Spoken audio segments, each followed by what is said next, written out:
Good afternoon, everybody. Good afternoon. I am back. We just knocked out week 15. Week 15 is in the books. And I would like to update everybody on the past week. I know wanted to talk a little bit about the Eli Lilly, but I'll get to that at the end of the video.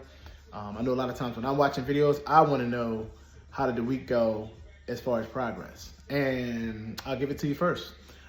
So basically this past week, I pretty much lost 1.5 pounds, and that is brought me to an exact loss of 15% of my baseline beginning body weight.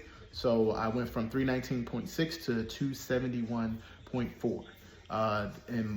That is a total of 48.3 pounds in just 15. Well, this will be the start of my 16th week. I'm elated at that because it is not easy. I actually was probably a half a pound lighter in like the middle of the week, because I've been doing like a Thursday, like a midweek weigh-in just to see where I'm at, because I'm really clean from Sunday to Thursday with eating and working out and everything. So I like to see where I'm at before the weekend hits. I take my shot generally on Saturdays, but I'm really thinking about moving it to Friday. The weekends can be tough, like I said, because I'm generally like active, even doing something with my wife or my kids. And yesterday, I took my wife on a date night. We did Nifty 50s because she had never been. I've been, but she had never been. So, we always do all of the super expensive restaurants. So this was just something that she had never done, so she wanted to do. So we basically went ahead and went to Nifty 50s, and she enjoyed, I enjoyed. And then we went to the movies. We went to see Sinners. That was really good too. So if you haven't seen it, check it out. It's a really good movie. But needless to say, you're gonna eat some processed foods while you're doing that. And that's kind of what drove that half a pound for me. So 1.5 is still really good. I'm also able to give my month total at this point, even though the month technically doesn't end until Wednesday. So I'll kind of see what that 30 days look like on this coming Thursday midweek weigh-in on May 1st. So, but I'm happy to say, so far at least, for the month of April, I've lost 9 pounds. So the trajectory has been 15, 13, 11, 9. So those, which equated up to my 48.2% weight loss. So obviously my goal will be for May to get in those 60s and get as low as I can into them. So that way I can, because I like to kind of hit that. That's how I like my countdown.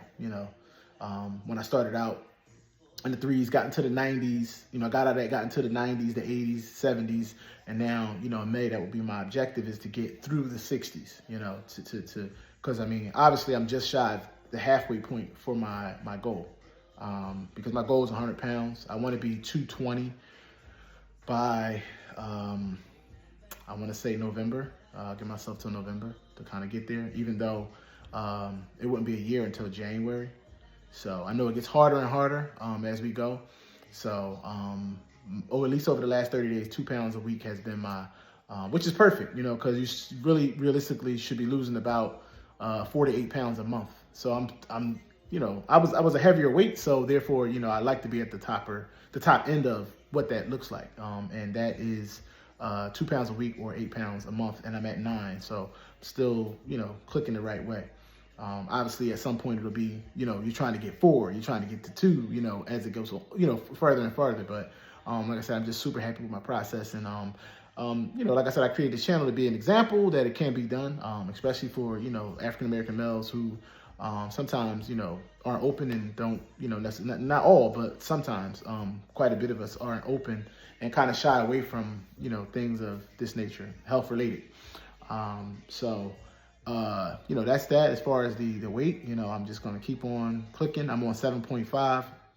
My doctor asked me if I wanted to titrate up to the 10 milligram. I said no, because I wanted to give 7.5 another month, because I'm still losing. Now, obviously, the losing isn't at 3 pounds, like it was at one point, it's kind of at 2.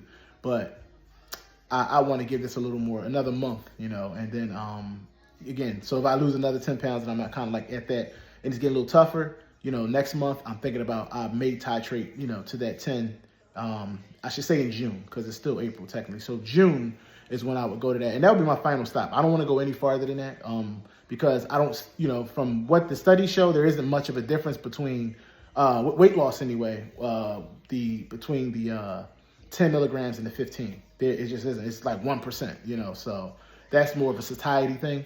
And that's just something we have to kind of like work on and train ourselves a bit with that. But I'm definitely going to probably end up on that and end there, and try to stick to that and just work in between that. Because like I said, I do the workouts. I do my walking. So I get it in, but we all know that that's not what dictates the scale. What dictates the scale is the eating. So that's what I always try to make sure. I'm very good at tracking what it is that I eat. I know when I've had certain things that are processed and what might lead to not losing as much at a certain point in time. So I think I've seen a little bit of that, but so far so good. So you eat right, you'll do wonders on these medications. So as far as the Eli Lilly stuff, I had seen a few different people kind of getting into the lawsuit and really diving in, and I think that I should say Mochi, because it's really not Eli Lilly. I mean, they're suing. I think they have a right to their money because they created it. Obviously, money is the end all, be all. But at the end of the day, I think that Mochi has shown to be sketchy, at best. Where there's smoke, there's fire, and there's way too much. I mean, even without the case being finished, I still think that they're very, very sketchy. And it's kind of sad because I see a lot of people online promoting them, that just don't know and just probably haven't paid attention to what's actually going on. And I'll be wanting so bad to say, hey, take a look at that lawsuit, you know what I mean, before you keep going with this Mochi thing. But hopefully they'll educate themselves on it and kind of like back away from that. Brand is the way to go, period. Period, point blank, period. Get on brand, if you can, And I think that Eli Lilly will be dropping the prices on the vials. It's going to happen. From everything I saw, and even the guys that are really connected, like Dave over there on the pen. I was on his live when he was down in DC, and kind of bigging him up and motivating and saying, thank you for going down, and just getting as much information and keeping the community informed, because brand is what's going to be the lasting medication out here. And I hope that I think they are going to drop the prices. I think at first they probably can. It's $499 right now. For the vials, $349 for the 2.5, and I think for the 5. But I think they should release all the vials, and I think that they should definitely drop it to at least $300. Because I think with all of the telehealth fees and this, that, and the third, that's kind of what you end up paying anyway. So if Eli Lilly just goes from 5 to 3, that $299, like I've been saying, everything's over. You don't have to worry about any compounding or anything, because from what I'm seeing, the people that have to go through Lilly Direct are getting their medications within, like 1 to 2 days shipping. It's processed in a day, and then within 2 days it's showing up. So, and I would also say anybody who does not have telehealth, you probably should go through. Have a PCP. You want to go through the telehealth route? Go through Row, because Row is just simply going through Lilly Direct. And if you do have a primary care that's willing to write it, get them to send it to your neighborhood pharmacy. Because the pharmacies are able to get it the same way. But I would go through Row if you're going to go through anything, just only because, and I'm not promoting Row.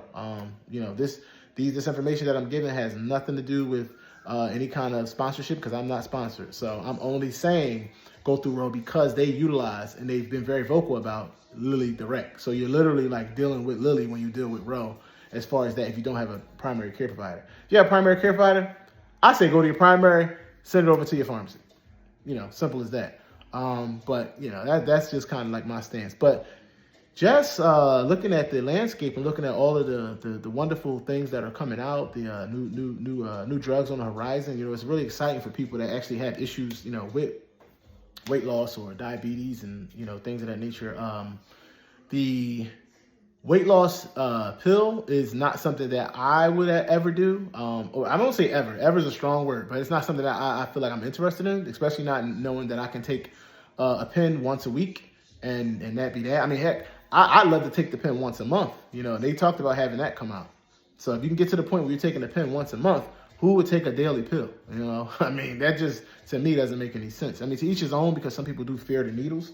So I do understand that. But honestly, I mean, once you get, take the needle a few times, you kind of get over it.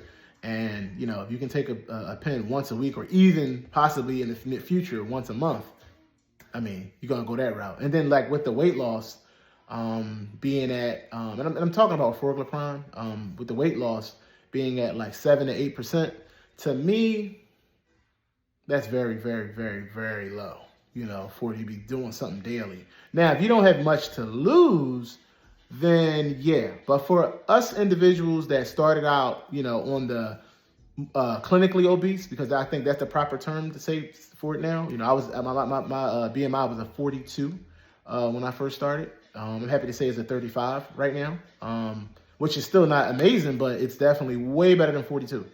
I'm headed back down, into that obesity 1 category. Give me another month. So, because ultimately my goal is to just be overweight. Overweight is okay. Obese is not. I don't want to be obese at all. So 220 would put me in that overweight, so that's kind of where I want to go, because I'm 6 feet tall.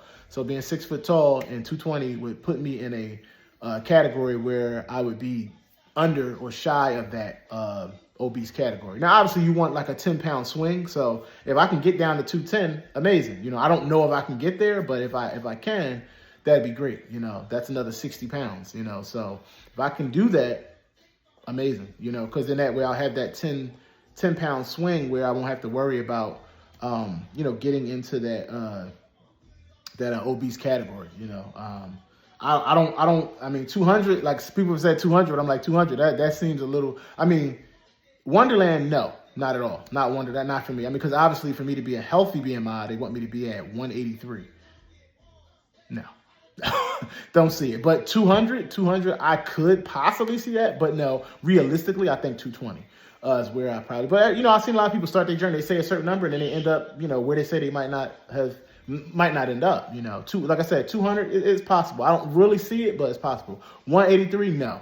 I'd be, packing on that muscle milk and some stuff to like get back into that 200. Because I think that, that is more, going for something that my frame. And I did talk about the DEXA scan. That's something that I'm going to do at the 6-month mark, and then again at the 1 year mark to see how I did. I chose not to do it. I mean, some people say you probably should do it at the start, but when you first start, there's so much going on. I mean, just getting comfortable with taking the medication and just keeping up with the recording and your new eating and your, the working out and, it's a lot. So, no, but at the 6-month mark, I will, because you do want to see the differences. I'll take get a DEXA scan and then again at the 1 year. My primary care appointment will be in November, so it'll be interesting. I'll have a DEXA scan probably done in July, and then I'll have the primary care visit in November. So I'll be able to see like my numbers, so that'll be pretty interesting. And then my DEXA scan again in January or even February. So, this time next year I'll have a lot of health information, God willing. So, yeah, I mean, I think I pretty much covered everything that I wanted to cover today. And I would say, if you are not following me, please like, subscribe to my channel, and we in this together. Later.